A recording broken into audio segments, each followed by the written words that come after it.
You are listening to the Marc Guzman Podcast Experience.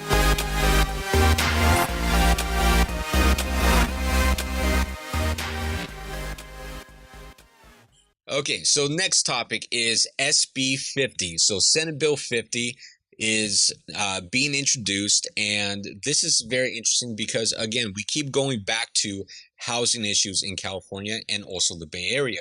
And Gavin Newsom is really making a big push with a lot of the friendly Democrats, Republicans that he's friends with to really push housing bills that will really simply increase the supply of housing. There's a very, very great video that was done by the Wall Street Journal on YouTube just a couple weeks ago that showcases the reason why prices in California are so high. So if you have a chance, go check it out. Sam on Facebook and YouTube, let's go ahead and link up that video for people to follow along. And so it basically comes down to we don't have enough supply of housing in California. So how do we fix that? We have to increase supply. So what Senate Bill 50 does here is that it aims to ease zoning restrictions around transit centers, allowing for higher density buildings to go up near transit centers like BART, Amtrak stations, etc. And so I think this is great because you're going to be able to build larger density buildings, but they will have easy access to public transportation, which is perfect because then you don't have to deal with so many cars and so much like traffic issues. So I think this is a good idea, but it's no surprise that, guess what? San Francisco is now opposing it. They've come out verbally and said they want to oppose it. No, it makes actually no sense to me. Again, the whole SB 50 is supposed to make it easier to develop, right? And when I was going through this, one of the things I was particularly looking for was just from my own perspective, I'm in the process right now of getting entitlements to build a 55-unit apartment building, right, in one of the local Bay Area cities here, near a transit zone, 4 blocks from the BART. And, of course, one of the hurdles I've got to face as a developer is the various costs and permits, or what we call soft costs. So one of the costs I have to spend $150,000 on artwork on one of the particular elevations of the building or one of the sides of the building. And again, all of these various things play into the amount of rent that I'm going to have to charge because all of these various costs are going to go up.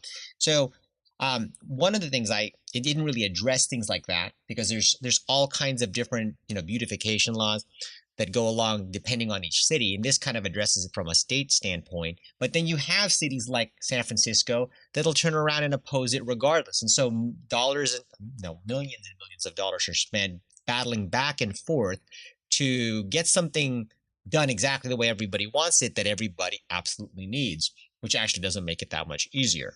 Yeah, I feel like many people in California, especially politicians, have forgotten the basic supply and demand rules that we all learn in elementary school.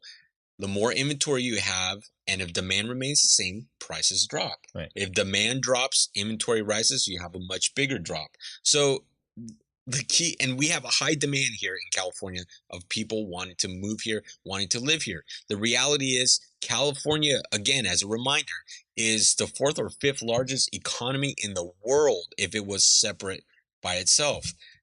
That alone tells you there's a lot of demand. There's a lot of money here in California. There's a lot of business, a lot of opportunity here. People want to live here. People want to stay here. With that demand, you have to keep up with inventory supply for housing. If you don't, which we haven't kept up with for like the last 10 years, like we've been extremely, extremely low. We were even lower than that. You can track the cycles. It creates this very environment that we're in right now where you have extremely high rental prices, and even if you wanted to buy, it's extremely expensive to buy here. Right. In fact, one of the things that the cities in the Bay Area did, like specifically Emeryville, to kind of expedite this was certain cities like Emeryville would pre-entitle or rezone specific areas to fast track a developer to be able to go in and know they can go immediately to multifamily, as opposed to how traditionally development is done, where you go in and you have to go for a petition of variance or change the zoning laws. And this is specifically what it's addressing, making it so that you can have higher density, whereas in specific areas that were zoned for multifamily but with a lot less density. And again, but there's a whole lot of other aspects to it that it addresses that just increase the cost of building, such as beautification plans and things of this nature that have to be spent, and then permitting fees. And if it had more of that of a focus, then I think it would also make it easier. So you have to spend $150,000 on artwork. Can you just buy like one painting and just mount it? I was, yeah, with the architect and I, and my partner, we were all, joking back and forth as to different things that we could spend that on. And I was like, wow, $150,000 on artwork. What's deemed as artwork? Or get the Mona Lisa, maybe. It's like a small little, I think 12 Mona by Lisa is 12. going to cost you way more than Exactly. $150,000. Well, no, just get a replica and call it, say it was worth $150,000. You got ripped off if it's a replica. Exactly.